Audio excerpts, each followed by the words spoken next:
Hi guys, welcome back to my channel. Today's video is for those of you who have been wanting to start calligraphy or hand lettering but are skeptical about having to invest in expensive pens. In today's video, I'm gonna show you how you can do great calligraphy using budget pens, because calligraphy or hand lettering is not about the pens you use but about the skills you have, and the skill can be developed with practice.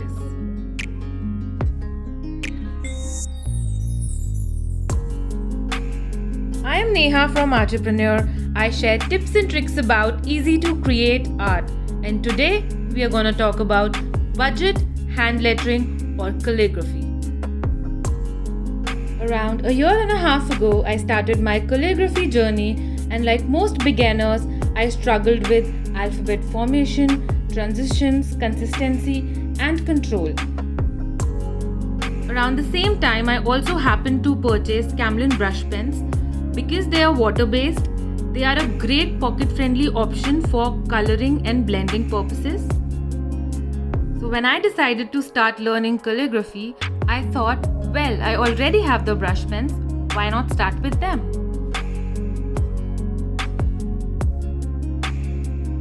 So when I started learning calligraphy using Camlin brush pens, I found it extremely difficult to form alphabets while keeping my thin and thick strokes consistent, and smooth transitions between alphabets seemed almost impossible.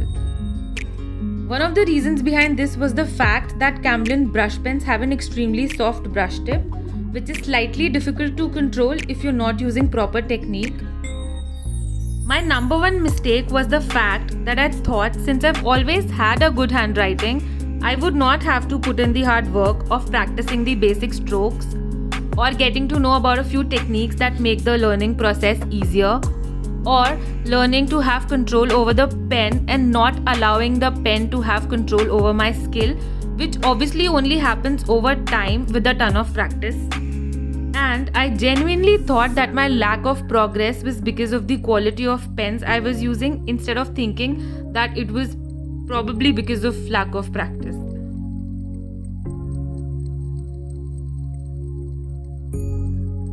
I am going to start off by writing all 26 alphabets. The purpose of it is to show you that it is possible to have great control and consistency using Camlin brush pens, despite the fact that they have a very soft brush tip. The fact that you're not able to do that yet may be because you need a little more practice to get there. In the past few months, a lot of people have asked me for alternatives to Camlin brush pens, because they feel that these pens do not allow the amount of control that is required to learn calligraphy, but that is not true. The next thing I'm going to do is I'm going to try and compare Camlin brush pens with a few other brush pens from premium brands that you are likely to have seen being used by artists on Instagram. The first pen that I'm going to use is by the brand Tombow.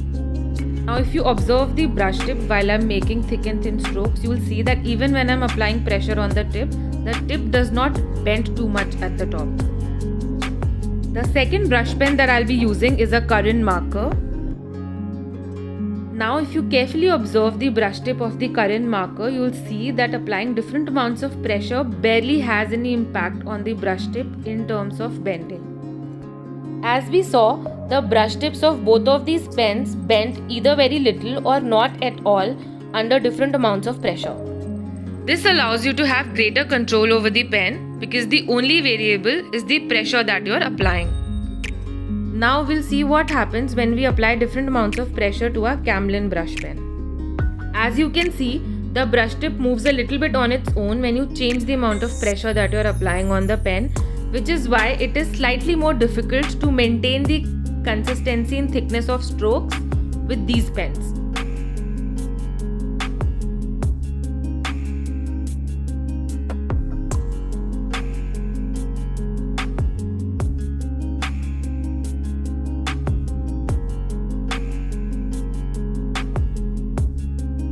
That said, the brush pens from the other two brands are crazy expensive.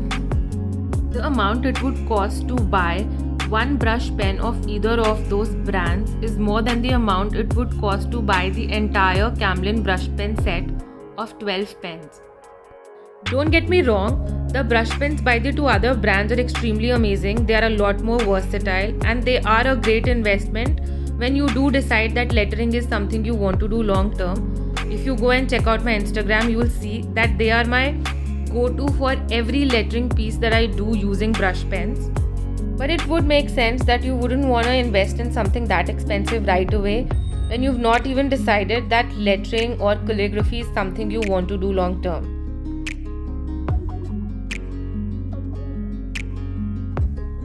Now, these pens may not be as versatile, but there are quite a few things that you can do with them.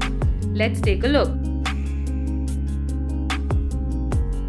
One of the most beautiful things about these pens is the fact that they're extremely juicy, which is why the color that comes out at the beginning of each stroke is slightly darker than the color that remains at the end of that stroke, thus creating a natural blended or monotype gradient sort of a look without you having to do anything extra other than just lettering.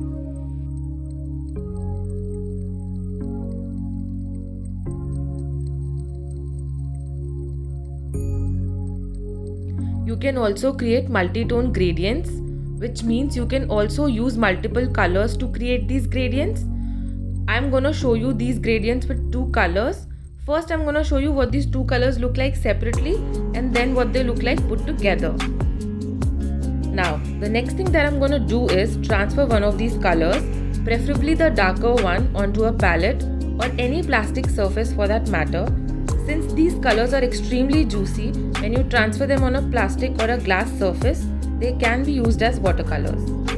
Now I'll take my second brush pen and dip its nib into the color that I've transferred onto the palette. Now, when I start lettering with this brush pen, the color that's going to come out initially is going to be a mixture of the color that has been transferred onto the tip from the palette and the original color of the brush pen. The color from the palette is going to be dominant initially and is eventually going to fade out, which is going to create a two-tone gradient. We can create a similar effect by dipping the brush nib in multiple colors over time. Another amazing thing that you can do with these brush pens is create blends. Now, if you've watched any of my previous videos on the various blending techniques, then you know that I'm all about creating seamless transitions between two colors while blending, which is something you're not gonna be able to achieve with these pens, but you can come very close to it. Another thing that you'll have to keep in mind while blending with these colors is the fact that you can't just blend any two random colors from the set together. You'll have to choose colors that belong to the same family, otherwise the transitions become rather messy and unpleasant. Earlier in this video, I mentioned that since these colors are extremely juicy, it is possible for you to transfer the pigment from the brush pen onto a palette and use them as watercolors, which is what I'm doing right now. I have chosen a fall color palette and trust me, the colors come out quite beautifully. So even though you are not able to create these blends directly with the brush pens themselves, you can create them by using these brush pens as watercolors.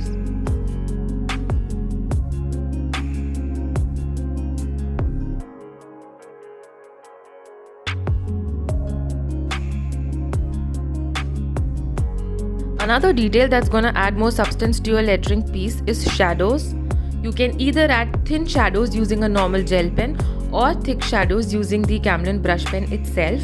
You can add shadows of the same tone of either darker or a lighter color or a completely different color altogether. You can use black, you can use grey, you can use any color you like depending upon the outcome that you're expecting. Now, combine these shadows with the blends that we have created at the top and you have a complete lettering piece with a lot of detail. The last thing that we're going to talk about that you can do with these brush pens, not that these are the only things you can do with them, is adding embellishments. Also, if you know of any other things that you like to do with Camlin brush pens that look really beautiful, please tell me about it in the comment section below. Now coming back to the embellishments, since Camlin brush pens dry up to be really opaque and bright, adding embellishments can make your letters look really beautiful and make them stand out a little. You can add embellishments using a white gel pen like I'm doing right now, or a black gel pen depending upon the color of your letter, or you can use the same color as the letter itself. Now let's talk about ideas for embellishments. You can either add random designs or you can illustrate the word itself. You can even letter inside the letters that you have written. The possibilities are absolutely endless, and it all depends on how crazy and out of the box you can think. For inspiration and for your reference, I have added a few of my lettering pieces where I added embellishments. To see more of my work, you can visit my Instagram profile. I've linked it in the description box below. A lot of this work is almost a year old, and making this video reminded me how much I love adding embellishments to my lettering pieces, so maybe I'll be doing one soon. That's all I have for you guys today. If you would like me to do more such videos about calligraphy on a budget, then do let me know in the comment section below what specific topic you'd like me to cover, and I'll try my best to come up with a video about it. I'll see you next week with another video. Till then, eat, sleep, create, repeat. Take care.